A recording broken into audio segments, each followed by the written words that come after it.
आम्ही गावकरी मंडळी असं मान्य करू की एक दिवस आड पाणी घेऊ आमच्या प्यायला, परंतु शेतीला प्राधान्यक्रम द्या. उपसाबंदीचा निर्णय घेण्याची वेळ आलेली आहे. याला जबाबदार जर कोण असेल तर हे सरकार आहे म्हटलं तर का अवघड ठरणार नाही. हा 100% मानवनिर्मित दुष्काळ आहे. शासनाच्या धोरणाचा या ठिकाणी फेल्युअर आहे. कारण का या धोरणामुळेच या कोल्हापूर जिल्ह्याला दुष्काळाला सामोरं जावं लागत आहे. नमस्कार, मी राहुल सडोलीकर आणि तुम्ही पाहायला सुरुवात केली आहे तरुण भारत डिजिटल. उन्हाळा संपलेला आहे, पावसाळ्याची सुरुवात झालेली आहे, परंतु जूनचा 15वाडा संपत आला तरी पावसाचा टिपूसही अजून महाराष्ट्रभरामध्ये कुठेही दिसलेलं नाही आहे. आणि अशा पार्श्वभूमीवर कोल्हापूरच्या शेतकऱ्यांसाठी नद्यांमध्ये उपसाबंदी जाहीर केली होती पाटबंधारे विभागाने. आणि थोड्याच वेळापूर्वी शेतकऱ्यांची झालेल्या बैठकीमध्ये पाटबंधारे विभागानं ती उपसाबंदी उठवलेली आहे. फक्त दूधगंगा नदीच्या बाबतीचा जो निर्णय आहे तो नंतर करण्यात येईल असं त्यांनी सांगितलेलं आहे. पण कुंभी आणि इतर नद्यांमधला जो काही उपसाबंदीचा निर्णय होता तो निर्णय रद्द करण्यात आलेला आहे. या ठिकाणी शेतकरी आहेत, मी त्या शेतकऱ्यांना विचारणार आहे की हा उपसाबंदी निर्णय रद्द करणं शेतकऱ्यांसाठी किती महत्वाचं होतं की जेव्हा पावसाचं टिपूसही अजून आलेलं नाही. काय वाटतंय आपल्याला, हा उपसाबंदी निर्णय जो आहे तो रद्द केलेला आहे, काय वाटतंय तुम्हाला, किती महत्वाचा होता? हो, महत्वाचा अंतिम टप्प्यात आता शेतकरी आहे. शेवटच्या गटकेवर पीक पूर्णपणे सपल्याचा माय. आता शेवटच्या स्टेपला पाणी असताना जर यांनी बंद केलं तर त्या शेतकऱ्याची काय अवस्था होणार आहे. आज रील बघतोय आपण, तुमच्या व्हॉट्सअपवर बघतोय, ये रे पावसा, ये रे पावसा, ये रे पाणी, ये रे पाणी. शेतकरी काय काय अवस्था झाली आहे शेतकरी.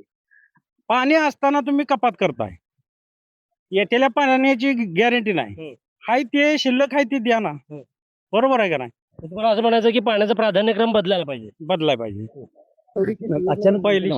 अचानक पाणी बंदी टाकल्यामुळे शेतकऱ्यांचा इतका मोठा म्हणजे त्रास झालाय की पावसानं उडाण मारलंय. दुसरी गोष्ट, ज्यावेळी पाणी पाहिजे होतं त्याच वेळी पाणी नाही. आता शेवटच्या टप्प्यात पिकं आलेले आहेत. शेवटच्या टप्प्यात म्हणजे आज आपल्या भात मग सर्व भाताचे टाकलेले आहेत. आज भाता तरव्याला कमीत कमी दररोजचं पाणी लागतंय. आज अचानक पाणी बंदी झाल्यामुळं पूर्ण भाताचं तरव आलेलं, भाताचं तरव केलेलं, आज काय काय लोकांच्या रोपा लावायच्या होत्या, सर्व शेतकऱ्यांचा अन्याय झालेला आहे. तर आता जे मॅडमनी आम्हाला शब्द दिलाय की बाबा उद्या कसल्याही परिस्थितीत आम्ही उद्या बंदी उठवतोय, तर ही बंदी उठली तरच शेतकरी तरणार आहेत, नाहीतर शेतकऱ्यांचा फार मोठा घात होणार आहे. तरी सगळ्या शासनाने ज्या हे घ्यावी, माहिती घ्यावी आणि खरोखर उद्याच्या उद्या बंदी उठावी, थोडी आमची शेतकऱ्यांच्या वतीने विनंती. यामध्ये प्रामुख्यानं प्रशासनाला बर्गे कुठल्या लेवलला काढले इथं अधिकाऱ्यांना माहित नाही, परंतु जाग्यावरती पूर्ण बर्गे काढलेले आहेत. तोच माझा आक्षेप आहे यांच्यावरती, पाटबंधारे विभाग, की तुम्हाला कुठल्या बंधाऱ्याचे बर्गे किती लेवलला काढलेत हे माहित नाही. इथं म्हणतात की निम्यावरती बर्गे आहेत, परंतु पूर्ण शेवटपर्यंत बर्गे काढलेले आहेत. तुम्हाला असं म्हणायचं की प्रशासकीय अधिकाऱ्यांनी माहिती घेतली नाही? नाही, माहिती घेतलेली नाही. आणि त्यामुळं हा अचानकपणे उपसाबंदीमुळं आता हजारो एकर क्षेत्र या ठिकाणी धोक्याखाली आलेलं आहे. क्षेत्र MSCBच्या मुळं आधीच फेर दीड महिन्यावर 2 महिन्यावर गेल्यात आणि आता हे पुढं आणि ही उपसाबंदी घेतली. मागच्या वेळी 29 तारखेपर्यंत पाऊस झाला नव्हता, त्यावेळेपर्यंत पाणी पुरवलं होतं, परंतु थोडं आता यावेळी प्रशासनाने शेतकऱ्यांच्या बाजूला प्राधान्यक्रम दिला पाहिजे. उद्योगधंद्यांना थोडं थांबवलं पाहिजे. बांधकामं वेगवेगळी आहेत ती थांबवली पाहिजेत आणि सर्व्हिसिंग सेंटर असतील ती थांबवली पाहिजेत. आम्ही गावकरी मंडळी असं मान्य करू की एक दिवस आड पाणी घेऊ आमच्या प्यायला, परंतु शेतीला प्राधान्यक्रम द्या, शेती वाचवा, अशी आमच्या आता अर्थ मागणी इथं पाटबंधारे विभाग केली आहे. त्यांनी जिल्ह्याचं नियोजन लावलं पाहिजे. ज्या धरणातलं पाणी शिल्लक आहे ते खाली पिण्यासाठी शहरासाठी आणता येईल का, अशा पद्धतीचं नियोजन जर झालं तर शेती वाचेल, शेतकरी वाचेल. अशा पद्धती आमची भूमिका या ठिकाणी ठामपणे आज आम्ही ठरवून आलो होतो. जर उपसाबंदी उठवली नाही तर इथून हालायचं नाही.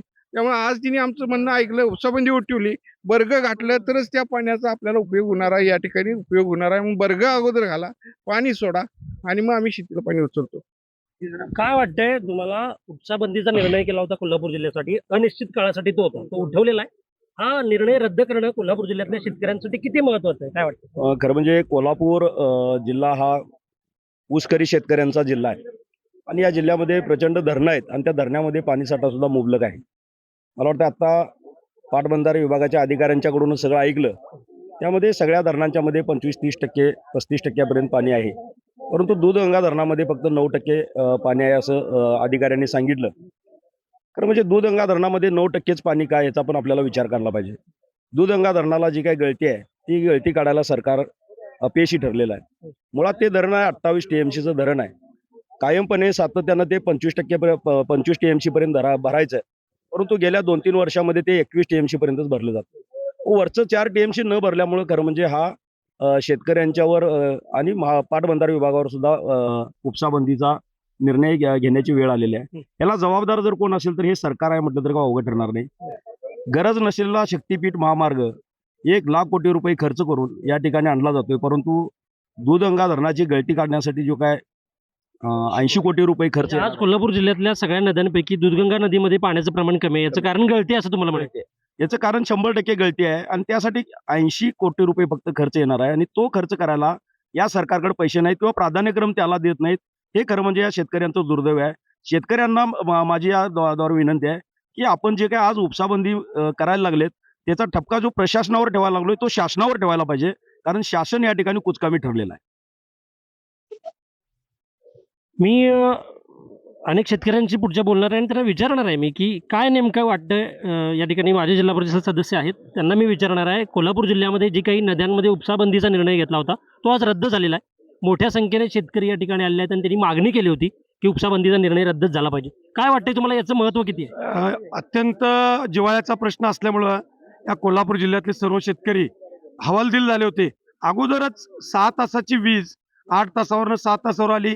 त्याचबरोबर मेंटेनन्सची सातत्यानं कामं निघत असल्यामुळं तिथं 3 दिवस वाया गेले आणि दररोजचं या महिनाभरामधलं जर नुकसान पाहिलं तर कमीत कमी 6 ते 7 दिवस वेगवेगळ्या कारणानं या ठिकाणी नुकसान झालेलं आहे. आणि अशातच हे जे दुष्काळ कोल्हापूर जिल्ह्याचा आहे हा 100% मानवनिर्मित दुष्काळ आहे.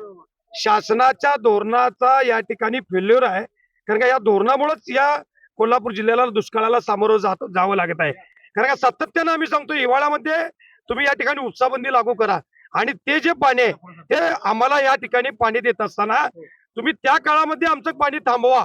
खरं आम्हाला 30 जून का म्हणतोय आम्ही, गेली 25-30 वर्ष आम्ही या ठिकाणी अनुभवानं सांगतोय की तुम्ही 25 जून ते 30 जून पर्यंत नियोजन करा आणि उलट नियोजन करत जावा. या पद्धतीनं सांगत असलं तरी सातत्याने अधिकारी बदलतात आणि वस्तुस्थिती घेत असताना या ठिकाणी जे काय वर्षभराचं नियोजन निमित्ताने केलं जातं ते या ठिकाणी चुकीचं केल्यामुळं आम्हाला या पिकं आज आमची वाया जाण्याचा धोका संभवत आहे. गगनबावडा तालुका एक पीक पद्धत आहे, तिथं भाताचं पीक गेलं की गगनबावडा तालुका पूर्ण वाया गेला. बुदरगड त्याच पद्धतीने गेला, राधानगरी त्याच पद्धतीने वाया जातो.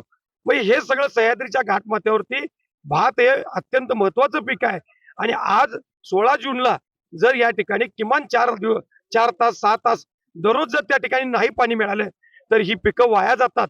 म्हणून या ठिकाणी जनतेचा राज्य इरिगेशन फेडरेशनची सतर्कता आणि या जिल्ह्यातली सगळी प्रमुख मंडळी या ठिकाणी जमा झालो आणि आम्ही त्यांना विनंती केली तात्पुरती 3 ते 4 दिवसाची त्यांनी या ठिकाणी शिथिलता आणलेली आहे.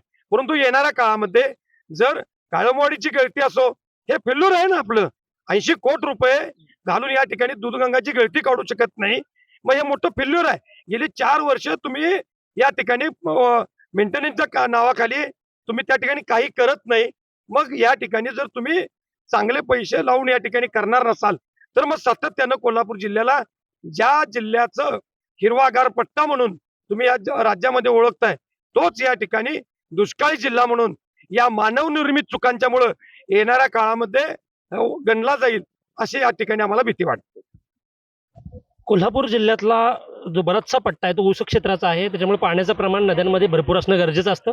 पण यावेळी पावसानं बराच काळ दडी मारल्यामुळं पाण्याचं प्रमाण या वेगवेगळ्या धरणांमध्ये कमी झालेलं आहे. त्याच्यामध्ये सगळ्यात कमी प्रमाण हे दूधगंगा नदीचं आहे आणि त्याच्यामुळं त्या नदीतला निर्णय आम्ही नंतर परवा करू असं या ठिकाणी पाटबंधारे विभागाकडून सांगण्यात आलेलं आहे. परंतु इतर ठिकाणाची मात्र उपसाबंदी रद्द करण्यात आलेली आहे. हा निर्णय शेतकऱ्यांसाठी अत्यंत महत्त्वाचा आहे अशा प्रतिक्रिया शेतकऱ्यांनीच दिलेल्या आहेत. या महत्त्वाच्या मुद्द्यावर मी पुढेही या अपडेट्स घेत जाईन, तुमच्यापर्यंत पोहोचवत राहीन. तोपर्यंत तुम्ही पाहत राहा तरुण भारत डिजिटल.